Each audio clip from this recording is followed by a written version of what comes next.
BTC आवहाय 10टा कलेजा माने सरकारि जानायनि माबाखौहाय लानानै गोबां माने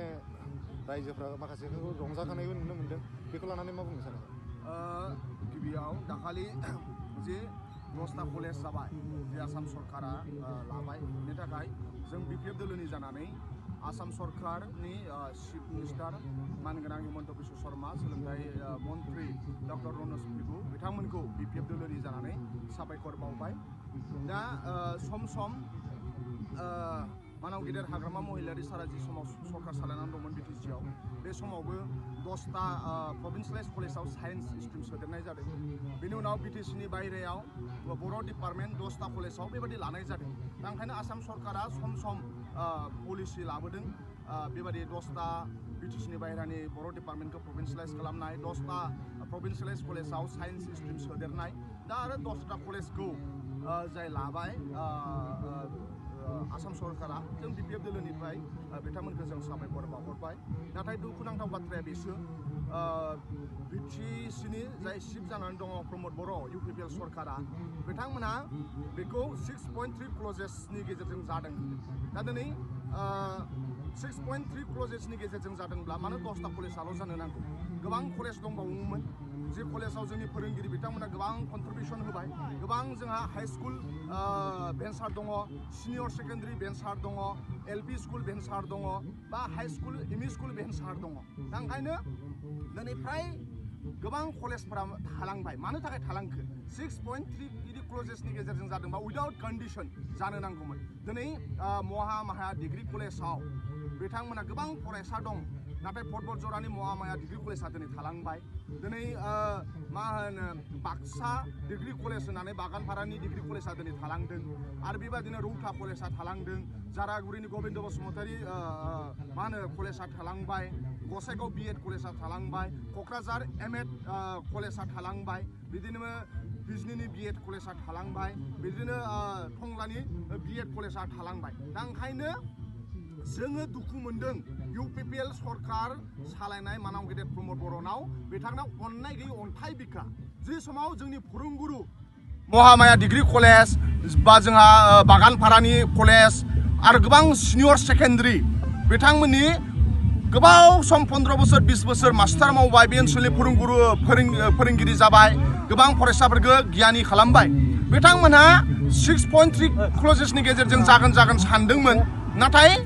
मा होनो दाखालि बावै बिथांमोना थालांबाय। बे थालांनाय समाव गोबां जाय कलेजफोरा थालांबाय फोरोंगुरु बिथांमोना दुखुनि सानमोन। बिथांमोना आसा खालामदोंमोन नाथाय निराशा जादों। बे समाव UPPLफोरा बमा गावदों अफिसे। बे समाव UPPLनि दैदेनगिरिफोरा मा होनो बिथांमोना मिस्ट्रि जादों।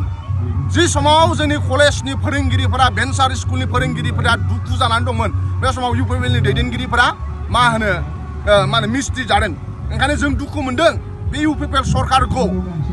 गोबां भेन्सार स्कुला थालांबाय, गोबां भेन्सार सिनियर सेकेन्डारिया थालांदों, गोबां भेन्सार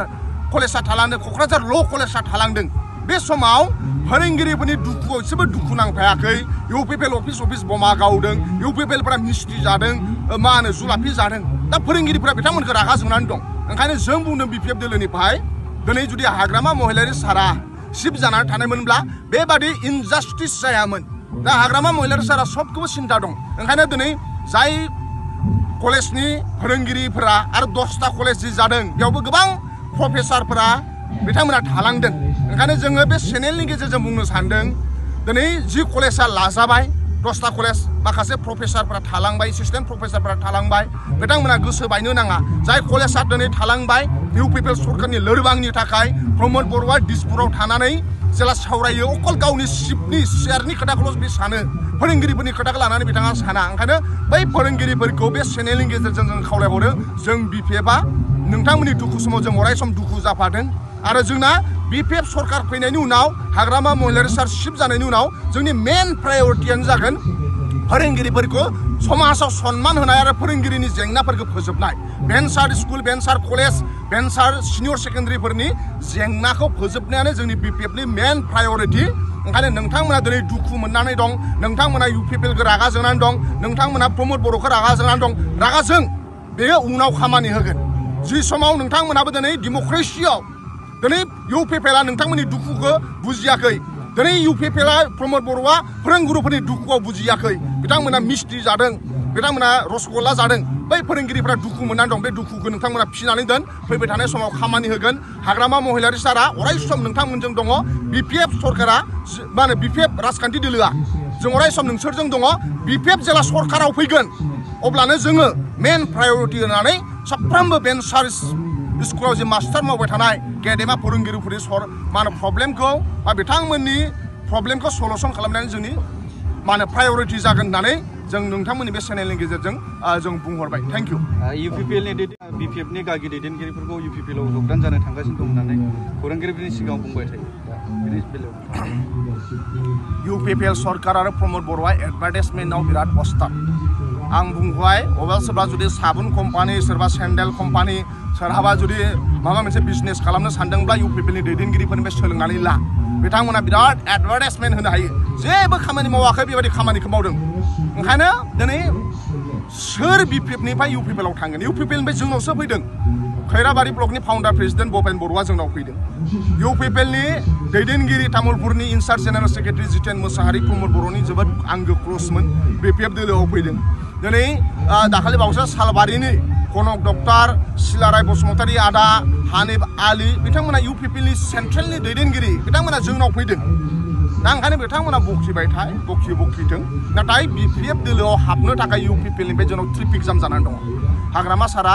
सम होनो हायाखै दिनै लाइमोनफोरा BPF दोलोआवसो फैदों मानो फैदों दिनै हाग्रामा महिलारि सारा गावनि थाखाय जुजियाखै जोंनि थाखाय जुजिदों बिथाङा बुंदों प्रमद बर' हाटाव BTC बासाव दिनै हाग्रामा महिलारि सारा दुखु मोनदों जे जोंनि BTC नि सासेबो कन्ट्रेक्टरफोरा खामानि मोनला BTC नि बाहेरानि कन्ट्रेक्टरफोरा खामानि मोनो दिनै मा होनो भेन्सार स्कुलनि मास्टारफोरनि जेंनाखौ प्रमद बर'आ सानला दिनै हाग्रामा महिलारि सारा प्रमद बर' हाटाव BTC बासाव माने मा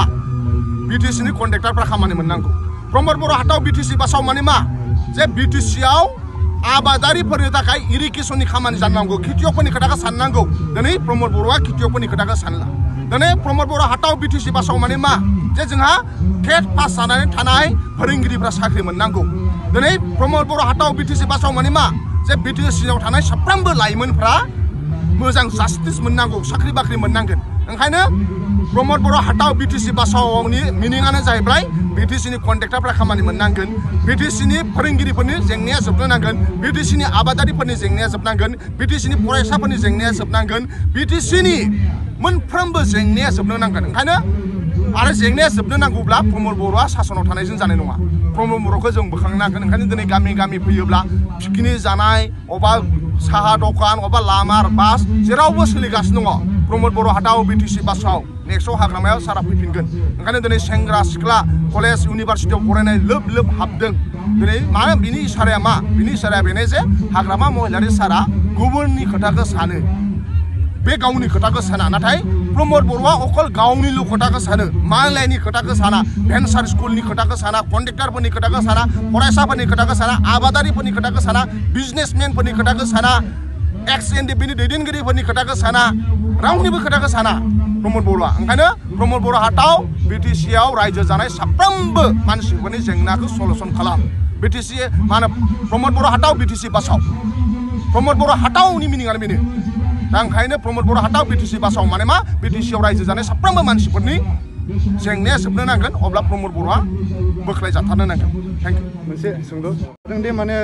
बेयो 14 नम्बर समस्थियावहाय गाव गेलेला फैगोन इलेक्सनाव बेवहाय खाम्फानो हगारना गाव मुनमुननि जायगायावहाय गेलेनायनि खोथाखौ बुंबाय थादों थारैनो मुनमुननि जायगायाव गेलेयोबा बेसेबांसो भट मोनमारगोन बेखौ सानो 1 नाम्बार फुटबल जरायाव गेलेनो बे जुदि सानदोंब्ला बे खोथाया रोखा जे बे फुटबल जरानि दरनैनि गामिनि नामखौल' बुंनो हाथोंलाय मखस्थ' जे जायगायाव बे दरनैनि गामिनि मा होनो गामिनि नामखौनो मिन्थियाब्ला बे जायगायाव थांनानै बे इलेक्सन गेलेनो हागोन दिनै 14 नम्बर चिरां दुवाराव रायजो राजाफ्रा बुंगासिनो दं भुल जाबाय फेरेंगाखौ देरहा होननानै दा ओंखायनो फेरेंगाया खुनु पट्टे 14 नम्बराव जायगा गैला बेहा फेरेंगाया जायगा गैला बे फ्लाइं अन दा स्काइ जागासिनो दङ हादाबाव गैया बे अख्राङावसो बिरगासिनो दङ बेहा फुटबल जरायावबो लेन्ड जानो न' लेन्ड माने लेन्ड जानो हाया बियो चिरां दुवारावबो लेन्ड जानो हाया 13 चिराङावबो लेन्ड जानो हाया बे नाव फ्लाइं इन दा स्काइ बे अख्रां सायाव बिरगासिनो दङ जेला बे लेन्ड जागोन लेन्ड जानो थाखाय बेहा स्टपेज गैया बे फुरा आउट अफ BTC आव लेन जाहैनो नांगोन अब्लासो बे लेन जानो हागोन बिहा नाव जायगानि गैया लेन जानो थाखाय ओंखायनो फेरेंगाया फ्लाइंग इन द स्काई बे मालाबा 14 जरानि नाम लागोन मालाबा 13 मालाबा 14 नि नाथाय मोगथाङाव बेनो थार 14 चिरां दुवारनि रायजो राजाया UPPL खौ देरहा होनानै भुल जाबाय होननानै बुंदों मानो होनोब्ला 14 चिरांनि निस्ला